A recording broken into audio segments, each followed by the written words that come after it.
નમસ્કાર વિદ્યાર્થી મિત્રો, આગળના લેક્ચરમાં 3.3 ના ક્વેશ્ચન 7, 8, 9 ને ક્લિયર કર્યા. હવે 10મો, 11મો અને 12મો ક્વેશ્ચન, આ ત્રણ ક્વેશ્ચન આપણે આજના લેક્ચરમાં જોઈશું. તો 10મો ક્વેશ્ચનની અંદર એવું કંઈક કહે છે કે આપણને એક શ્રેણિક આપે, આ શ્રેણિક છે. આ શ્રેણિકને આપણે એક સમમિત શ્રેણિક અને એક વિસમમિત શ્રેણિકના સરવાળા સ્વરૂપે આને રજૂ કરવાનો છે. તો પહેલા તો કઈ રીતે રજૂ થશે એની પહેલા થિયરી જરા જોઈ લઈએ, અને થિયરી જોયા બાદ ના બે ક્વેશ્ચન આપણે જોઈએ. 2/2 નો જોઈશું અને 3/3 નો જોઈશું. તો કોઈ પણ શ્રેણિકને સમમિત શ્રેણિક અને વિસમમિત શ્રેણિકના સરવાળા સ્વરૂપે કેમ રજૂ થઈ શકે, તો એના માટે જરા હું તમને થિયરી સમજાવું કે આપણી પાસે મેટ્રિક્સ A છે. આપણે આગળના દાખલામાં, આગળના લેક્ચરમાં ભણી ગયા કે A + A' એ હંમેશા સમમિત શ્રેણિક જ થશે. એવી રીતે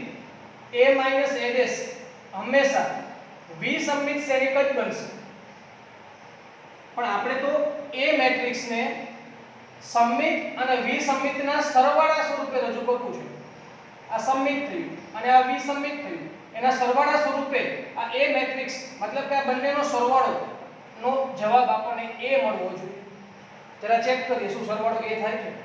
A' cancel, A + A 2A, અને આપણે જોઈએ છે A પહેલા 2A અને જોઈએ છે A, મતલબ કે થોડો હજી ફેરફાર કરવો પડશે. સમમિત છે A + A', વિસમમિત છે A - A'. ઓકે, હવે થોડો ફેરફાર કરું એની પહેલા તમને થિયરી સમજાવું. આગળના લેક્ચરમાં ભણ્યા કે કોઈ પણ શ્રેણિકનો અદિશનો શ્રેણિક સાથે ગુણાકાર કરીએ તો શ્રેણિકનો પ્રકાર ક્યારેય ન બદલે. દાખલા તરીકે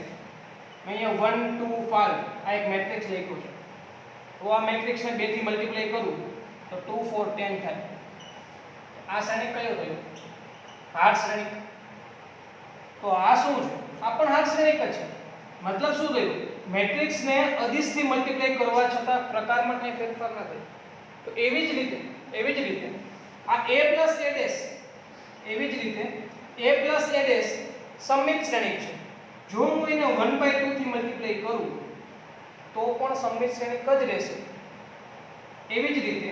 A - A' વિસમમિત શ્રેણિક છે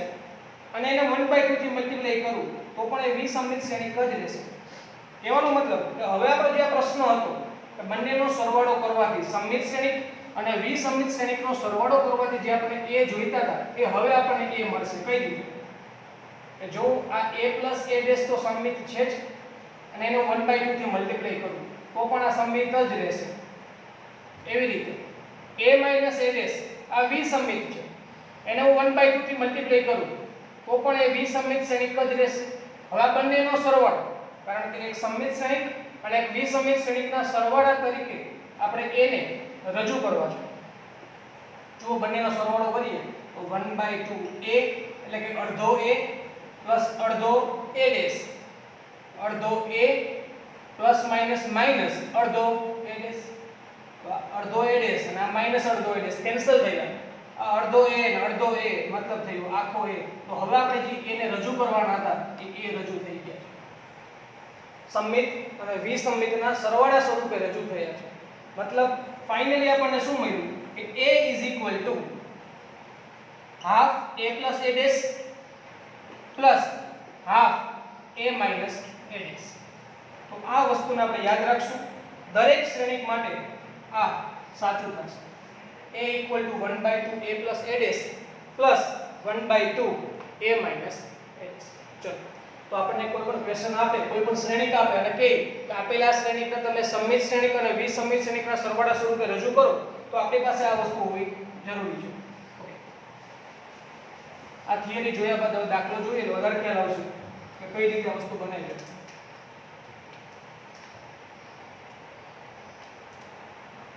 A = 1/2 A + A' plus 1/2 A - A'. આપણે આ સ્વરૂપે રજૂ કરવું છે એટલે હું પહેલા લખી લઉં એટલે આપણને ખ્યાલ આવે કે કઈ વસ્તુઓ ઘટે છે. તો ફક્ત A' ઘટે તો પહેલા હું A' મેળવું એટલે કે પરિવર્ત શ્રેણિક 3 5 1 -1. ચલો રેડી. હવે જે પહેલો ભાગ છે 1/2 A + A' એનું નામ આપી દઉં C. કે ધારો કે C = 1/2 A + A' 1/2. બંનેનો સરવાળો કરીએ 3 5 1 -1 plus 3 1 5 minus 1 3 plus 3 6 5 plus 1 6 1 plus 5 6 minus 1 plus minus 1 मतलब minus 2 और 1 by 2 मल्टीप्लाई થશે અંદર 3 3 3 અને minus 2 આ થઈ ગયા C મેટ્રિક્સ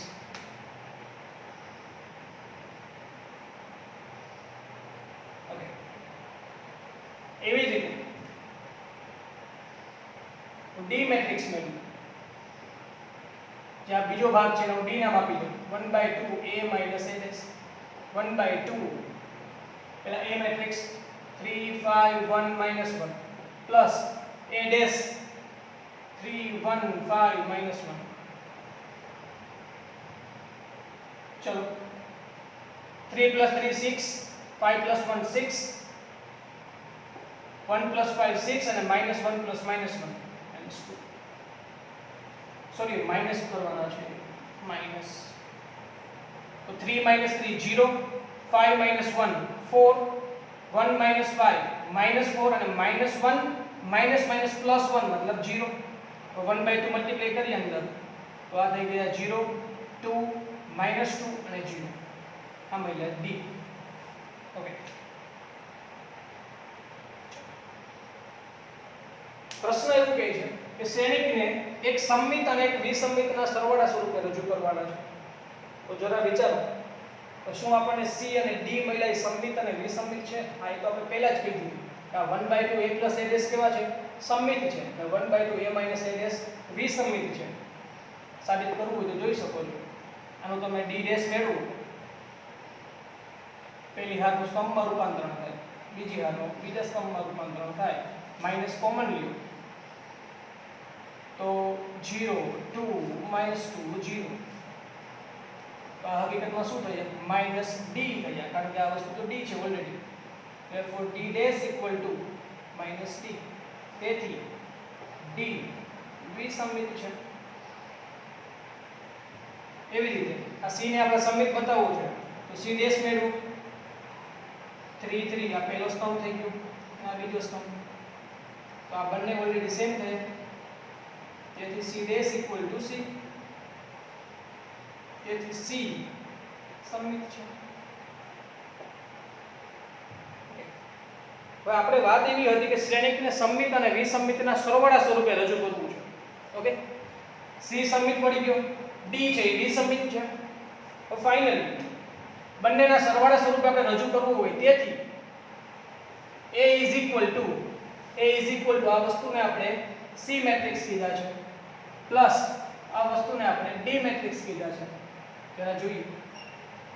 C મેટ્રિક્સ શું હતા 3 3 3 minus 2 3 3 3 minus 2 plus D matrix શું છે 0 2 minus 2 0 0 2 minus 2 0 તો બંનેનો સમ કરીએ 3 plus 0 3 3 plus 2 5 3 plus minus 2 1 અને -2 plus 0 -2 ઓકે જરા જોવો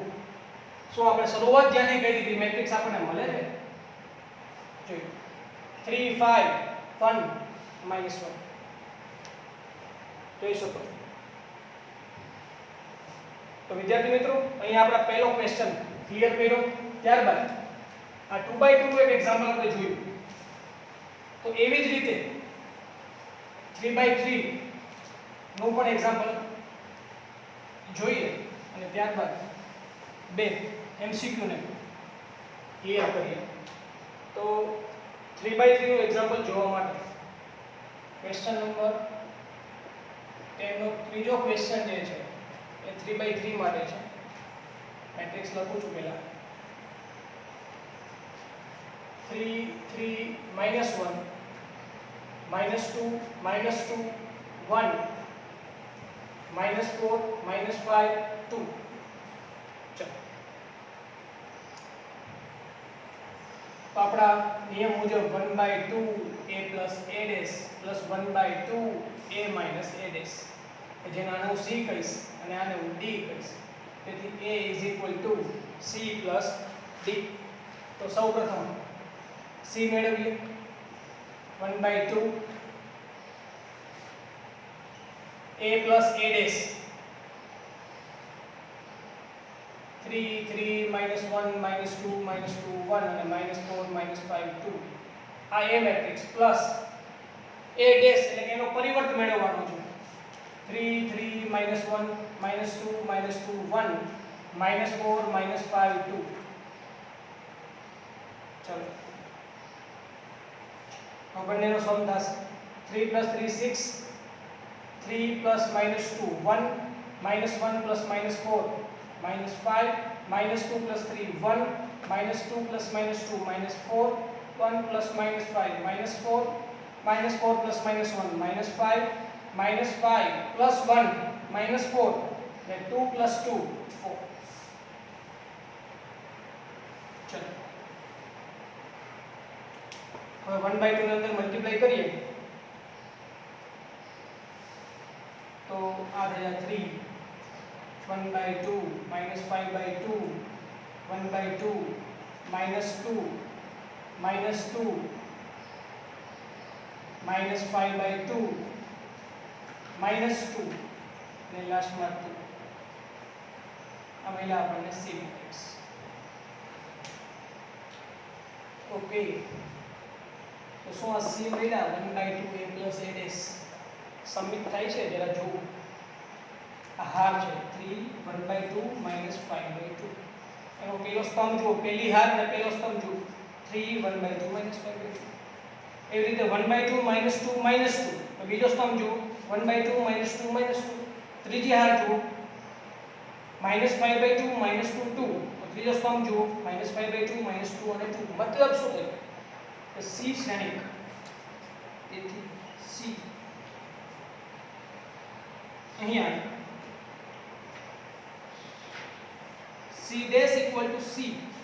તો C dash મેળવતો નથી પણ તમે જોઈ શકો છો તમને ચોખ્ખું દેખાય છે કે C dash equal to C તેથી C સમમિત શ્રેણિક તો અહીંયા આપણે C શ્રેણિકને સમમિત શ્રેણિક અહીંયા આપણે સાબિત કર્યું સમમિત શ્રેણિકને જોવા માટે ફક્ત કયા કયા ઘટક જોવા પડે તમે સમજાવો આ અગ્ર વિકર્ણના ઘટકોને જોવાના હોતા નથી એ તો સ્થિર છે તમે પરિવર્ત શ્રેણિક મેળવશો તો ત્યાં જ રહેવાનું છે પણ આ 1 2 સ્થાન તો એની સામે 2 1 સ્થાન ચેક કરવાનું આ જુઓ બંને સરખા છે 1 3 સ્થાન તો એની સામે 3 1 સ્થાન ચેક કરવાનું બંને સરખા છે 2 3 સ્થાન અને 3 2 સ્થાન ચેક કરવાનું તો બંને સરખા છે એટલા માટે આપેલું શ્રેણિક એ સમમિત શ્રેણિક છે ઓકે C શ્રેણિક જોયા પછી હવે એનો બીજો ભાગ D શ્રેણિક એટલે કે D 1/2 a a dash જોઈએ 1/2 પેલા matrix A 3 3 -1 -2 -2 1 -4 -5 2 minus a dash એનો પરિવર્ત 3 3 -1 -2 -2 1 -4 -5 2 चलो 3 -3 0 3 -2 1 -1 -+4 मतलब 3 -2 -3 -5 -2 -+2 0 1 -+5 6 -4 -+1 -3 -5 -1 -6 2 -2 0 1/2 ને મલ્ટીપ્લાય કરીએ અંદર તો 0 1/2 3/2 -5/2 0 3 -3/2 -3 અને 0 ઓકે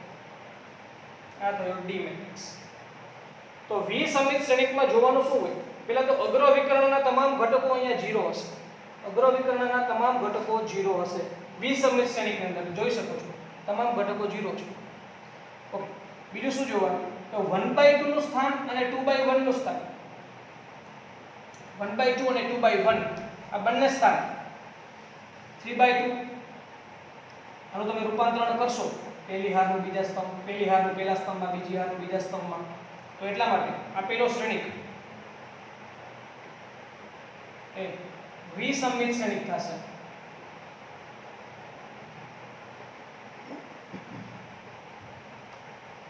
એક નાની ભૂલ છે 3 માઈનસ માઈનસ પ્લસ 2 એટલે અહીંયા આવશે 5 અને અહીંયા આવશે 5/2 એટલે જોઈ શકાય કે 1/2 સ્થાન અને 2/1 સ્થાન આ બંને સેમ છે પણ ફેરફાર ફક્ત માઈનસનો છે કારણ કે વિસંમિતમાં માઈનસનો ફરક નહીં 1 3 સ્થાન અને 3 1 સ્થાન ફેરફાર માઈનસનો છે 2 3 સ્થાન અને 3 2 સ્થાન ફેરફાર માઈનસનો છે એટલે સાબિત થયું કે તેથી d વિસંમિત શ્રેણિક થાય કારણ કે d' -d છે એટલા માટે ઓકે તો આપણે એક ભાગને સંમિત સાબિત કર્યો બીજા ભાગને વિસંમિત સાબિત કર્યો હવે આપણે આ શ્રેણિકને સંમિત અને વિસંમિતના સરવાળા સ્વરૂપે રજૂ કરવું છે તો પહેલા C મેટ્રિક્સ હું લખું 3 1/2 - 5/2 1/2 - 2 - 2 -5/2 -2 2 પ્લસ D મેટ્રિક્સ લખીએ 0 5/2 3/2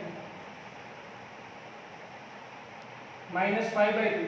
0 3 -3/2 -3 અને 0 ચલો બંનેનો સરવાળો કરીએ તો 3 + 0 3 1/2 પ્લસ 5/2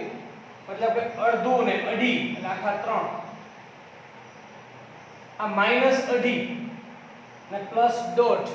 મતલબ કે અઢીમાંથી ડોટ જાય તો 1 પર કેવા માઈનસ અડધું અને માઈનસ અઢી પ્લસ અડધું એટલે -2 -2 + 0 એટલે -2 -2 + 3 એટલે +1 માઈનસ અઢી અને માઈનસ ડોટ એટલે -4 -2 -3 એટલે -5 અને 2 + 0 એટલે 2 જરા ચેક કરીએ કે સંમિત અને વિસંમિતનો સરવાળો કર્યો તો શું આપણને ઓરિજિનલ a મળે છે જ્યાંથી આપણે શરૂઆત કરી છે ચેક કરીએ 3 3 -1 -2 -2 1 અને -4 -5 2 યસ આપણને a ઓલરેડી મળે છે એટલે એ સાબિત થયું કે આપણે શ્રેણિક a ને એક સંમિત અને એક વિસંમિત શ્રેણિકના સરવાળા સ્વરૂપે રજૂ કર્યું તો મિત્રો ક્વેશ્ચન 10 એ જે એક શ્રેણિકને સંમિત અને વિસંમિતના સરવાળા સ્વરૂપે રજૂ કરવાની જે થિયરી હતી અહીં આપણે ક્લિયર કરી એના 4 પેટા પ્રશ્નો છે એમાં 2 આપણે જોયા તો બાકીના 2 અને જેમ જ તમે તમારી રીતે ક્લિયર કરી શકો એમસીક્યુ જે છે 2 ક્વેશ્ચન 11 અને 12 ના એમસીક્યુ એ અત્યારે જોઈએ તો ક્વેશ્ચન 11 અને 12 ના એમસીક્યુ એકદમ શોર્ટ અને સ્વીટ છે 11 નો એમસીક્યુ શું કહે છે જો a અને b સમાન કક્ષાવાળા સંમિત શ્રેણિક હોય a અને b સમાન કક્ષાવાળા સંમિત શ્રેણિક હોય પહેલા તો આ વાક્ય ઉપરથી પહેલું કામ આપણે શું કરશું a અને b સમાન કક્ષાવાળા સંમિત શ્રેણિક છે a સંમિત શ્રેણિક છે એનો મતલબ એમ થયો કે a' a છે અને b સંમિત શ્રેણિક છે એનો મતલબ એવો થયો કે b' b છે ત્યારબાદ શું કીધું તો ab - ba a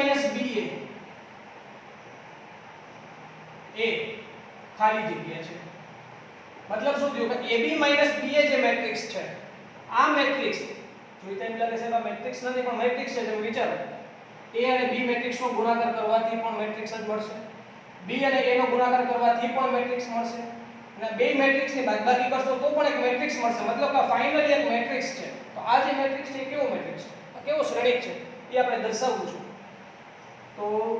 એના સોલ્યુશનમાં જોઈએ પહેલું કામ હું શું કરીશ કે ab - da નો પરિવર્ત મેળવવાની ટ્રાય કરું એનો પરિવર્ત મેળવો તો આપણે આગળના લેક્ચરની અંદર પરિવર્તના 4 ગુણધર્મો જોયા હતા આનો ગુણધર્મ આવતે આવો હતો a ± b નો ડેશ કરીએ તો a' ± b' થાય તો એ મુજબ અહીંયા શું બનશે ab' - ba' થશે ઓકે હજી એમાં 4 ગુણધર્મમાંથી એક ગુણધર્મનો આપણે ઉપયોગ કર્યો હજી એક ગુણધર્મનો ઉપયોગ હતો ab' = b' * a' થાય મતલબ કે આ જે સ્થાન છે ને પરિવર્ત કરશો એટલે બદલાઈ જશે b નો પરિવર્ત આગળ આવી જશે અને a નો પરિવર્ત પાછળ જશે કારણ કે શ્રેણિકમાં ગુણાકારનું મહત્વ છે ab = b આપણે બધાને ખ્યાલ છે આ જોઈ ગયા આગળની થિયરીમાં તો હવે એ મુજબ ab' એટલે કે b' * a' minus b a dash નો મતલબ શું થયો આ પાછળનું આગળ આવશે એટલે કે a dash into b dash થશે a b ડેશ એટલે b dash into a dash minus b a dash એટલે કે a dash into b dash okay હવે શું કરશું આપણને હું દર વખતે લેક્ચરમાં બોલતો હોય કે આપણને જે કંઈ પણ ક્વેશ્ચનમાં એટલે કે જે કંઈ પણ આપ્યું હોય થાળીમાં જે કંઈ પણ આપ્યું જમવા માટે હોય આપણે પહેલા જ લોકોએ કહી દીધું કે a અને b સમાન કક્ષાવાળા સમમિત શ્રેણિક છે મતલબ કે આનો હવે આપણે ઉપયોગ કરવાનો ટાઈમ આવી ગયો a dash equal to a લખી શકીએ b dash equal to b લખી શકીએ અહીંયા હું b લખું અહીંયા હું a લખું માઈનસ a ડેશ ના બદલે a લખું અને b ડેશ ના બદલે હું b લખું જરા વિચાર કરો આ વસ્તુ અને આ વસ્તુમાં થોડોક જ ફરક છે ફક્ત માઈનસ નો માઈનસ કોમન લઈ લો તો a b થઈ જશે પ્લસ અને આ થઈ જશે માઈનસ મતલબ શું થયું ab માઈનસ ba નો ડેશ કરવાથી માઈનસ ab માઈનસ ba મળ્યા તેથી જો તમે આને c કહેતા હોય c મેટ્રિક્સ તો આ શું થયું માઈનસ c થયું કે ના થયું c ડેશ કર્યા આપણે તો c dash equal to minus c થયા તેથી ab માઈનસ ba વિસંમિત શ્રેણિક છે ab માઈનસ ba વિસંમિત શ્રેણિક સાબિત થાય ઓકે તો MCQ નો આન્સર આપણે આપ્યો કે જેની અંદર પરિવર્ત શ્રેણિકના જે ગુણધર્મો હતા એનો ઉપયોગ કર્યો અને એ મુજબ આપણે આન્સર મળ્યો કે વિસંમિત શ્રેણિક છે ત્યારબાદ 12મો MCQ જોઈએ છેલ્લો MCQ સ્વાધ્યાયનો અને આના પછીના લેક્ચરની અંદર આના પછીના વિડિયોની અંદર આપણે વ્યસ્ત સંપૂર્ણ શ્રેણિક વિશેનો અભ્યાસ કરશું અને ઉપરાંત શ્રેણિક પરની જે પ્રાથમિક પ્રક્રિયાઓ છે એનો આપણે અભ્યાસ કરશું વ્યસ્ત શ્રેણિક કેમ મેળવવાનો ચર્ચા કરશું 12મો MCQ કંઈક એવું કહે છે કે જો આલ્ફાનું મૂલ્ય ખાલી જગ્યા હોય તો a plus a dash equal to I થાય કે જ્યાં a equal to cos alpha minus sin alpha અને cos alpha તો આ વસ્તુની અંદર આલ્ફા દેખાય છે તો આલ્ફાની કઈ એવી કિંમત લેવાથી a plus a dash equal to I એટલે કે આઇડેન્ટિટી મેટ્રિક્સ એકમ શ્રેણિક થાય તો આ સમીકરણનો ઉપયોગ કરીશ a plus a dash equal to I solution મેળવીએ આપણે તો a plus a dash equal to I मतलब કે શ્રેણિક cos alpha minus sin alpha અને cos alpha plus a dash એટલે એનો પરિવર્ત તો આ શ્રેણિકનો પરિવર્ત કરીએ તો પહેલી હાર એ પેલો સ્તંભ થઈ જશે એટલે cos alpha minus sin alpha અને cos alpha equal to I मतलब કે એકમ શ્રેણિક જોઈ શકો છો આ 2/2 ની આપણે ચર્ચા કરીએ તો એકમ શ્રેણિક પણ 2/2 જ લખવાનો એટલે કે 1 0 0 1 3/3 હોત તો 3/3 નો એકમ શ્રેણિક લખે ચલો બે શ્રેણિકનો સરવાળો કરીએ cos alpha plus cos alpha અને 2 cos alpha minus sin alpha plus sin alpha 0 sin alpha plus minus sin alpha मतलब 0 અને cos alpha plus cos alpha 2 cos alpha 1 0 0 1 હવે શ્રેણિકની સમાનતા આવું પણ આપણે ટોપિક ભણ્યા હતા બે શ્રેણિક સમાન ક્યારે કહેવાય કે જ્યારે બંનેની કક્ષા સરખી હોય તો જોઈ શકો છો બંને શ્રેણિક 2/2 કક્ષાના છે જો બંને શ્રેણિક વચ્ચે ઇક્વલ છે એનો મતલબ એમ કે બંને શ્રેણિક સરખા છે તો એના અનુરૂપ ઘટકો પણ સરખા હોય 0 = 0 જોઈ શકાય 0 = 0 ઉપરાંત તેથી 2 cos alpha = 1 થશે તેથી cos alpha = 1/2 તો નીચે કે cos alpha = 1/2 તેથી alpha = pi/3 alpha ની વેલ્યુ જો pi/3 હશે તો a plus a dash equal to I થશે આન્સર મળે છે pi/3 થેન્ક યુ વિદ્યાર્થી મિત્રો નેક્સ્ટ લેક્ચરની અંદર વ્યસ્ત સંપન્ન શ્રેણિક અને શ્રેણિક પરની પ્રાથમિક પ્રક્રિયાઓનો અભ્યાસ કરશું આભાર